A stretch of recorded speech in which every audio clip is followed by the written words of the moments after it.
lifetime of mudslinging, lies, race-baiting commercials, and ad hominem attacks, this political season has yielded a brief and sadly isolated occurrence of one of the most powerful weapons in the arsenal of public discourse. Our third story in the countdown tonight, it's called Grace.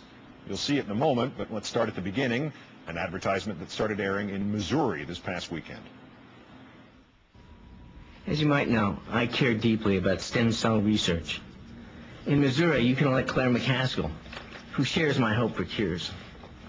Unfortunately, Senator Jim Talent opposes expanding stem cell research. Senator Talent even wanted to criminalize the science that gives us a chance for hope. They say all politics is local, but it's not always the case. What you do in Missouri matters to millions of Americans. Americans like me. I'm Claire McCaskill, and I approve this message. As we told you on Monday, Rush Limbaugh attacked the ad and Mr. Fox on his radio show, but you really don't get the full impact until you see it for yourself. In this commercial, he is exaggerating the effects of the disease. He is moving all around and shaking, and it's purely an act. This is the only time I have ever seen Michael J. Fox portray any of the symptoms of the disease he has. He can control himself enough to stay in the frame of the picture, and he can control himself enough to keep his eyes right on the lens, the teleprompter. But his head and shoulders are moving all over the place. So this is really shameless, folks. This is really shameless of Michael J. Fox. Either he didn't take his medication or he's acting. In fact, ask a doctor. Fox's involuntary motions are not a side effect of going off his medication for Parkinson's. They are a side effect of taking it. When he and other victims do not take the drug, they become increasingly immobile. Eventually, they are unable to move at all. So how did Mr. Fox respond to Limbaugh's assault on his integrity? A crack about Limbaugh's own medication history, perhaps? In fact, no, he responded with grace. It's hard for people, and I understand it's difficult for people that don't have Parkinson's or don't know about Parkinson's to understand the symptoms and the way they work and the way medication works. You get what you get on any given day. Rather than retract his baseless and factually incorrect assaults on Fox's integrity, Limbaugh first said he would apologize, quote, if I am wrong. Then yesterday he restated his claim that Fox had skipped his medication to embellish the effects of the disease as if it had been proven. And he went on to spin the story further, claiming that Democrats exploit infallible victims like Fox so that critics can't disagree. Let me call in Air America Radio's Sam Seder, whose Sam Seder Show airs every weekday morning. He spent a fair portion of this morning's program discussing both Fox and, I'm guessing, Mr. Limbaugh. Sam, good evening. Thanks, Keith. It's a pleasure to be here. Let me start with the obvious here. Should we not be deferring to Rush Limbaugh on this because he knows so much more about prescription drugs than the rest of the nation combined, because in fact, this may be his only area of genuine expertise? Well, if you're suggesting that perhaps Rush is jealous of Michael J. Fox, that Michael J. Fox gets his medication via prescription, I think you might be onto something. Limbaugh said Fox is being exploited by Democrats, that Democrats are exploiting victims to insulate themselves from criticism. Let me play another campaign ad. This is from 2004. It was for a Republican, and then let me get your reaction to it. Biomedical research could cure hundreds of diseases, save thousands of lives, and prevent millions of tears. I understand that. And so does Arlen Specter. He helped double the funding for biomedical research.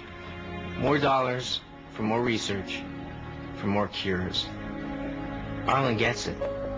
It's that simple. I'm Arlen Specter, and I approve this ad to tell you there is hope for the future.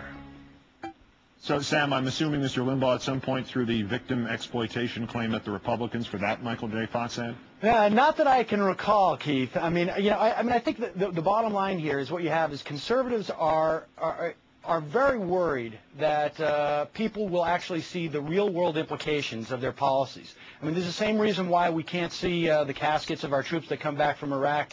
It's the same reason why they attacked 16-year-old pages for being subjected to child predators in Congress. I mean, this is all part of the fantasy world that they have to create for their followers, or people just won't subscribe to the ideology.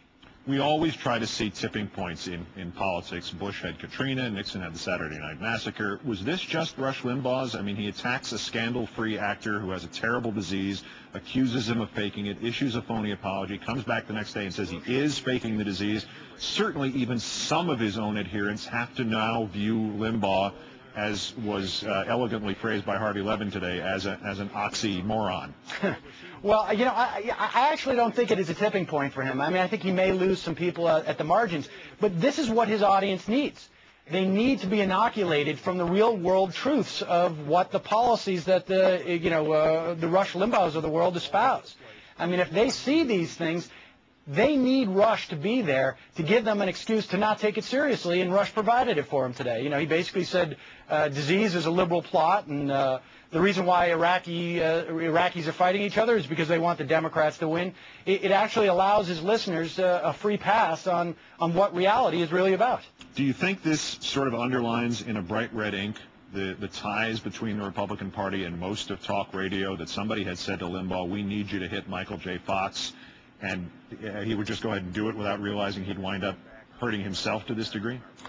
I actually think it's more of a cautionary tale of prolonged use of hillbilly heroin mixed in with handfuls of Viagra. I mean, I think he's off the reservation on this thing. I actually think that Karl Rove is pretty upset about this because, I mean, look at all the publicity that ad has generated.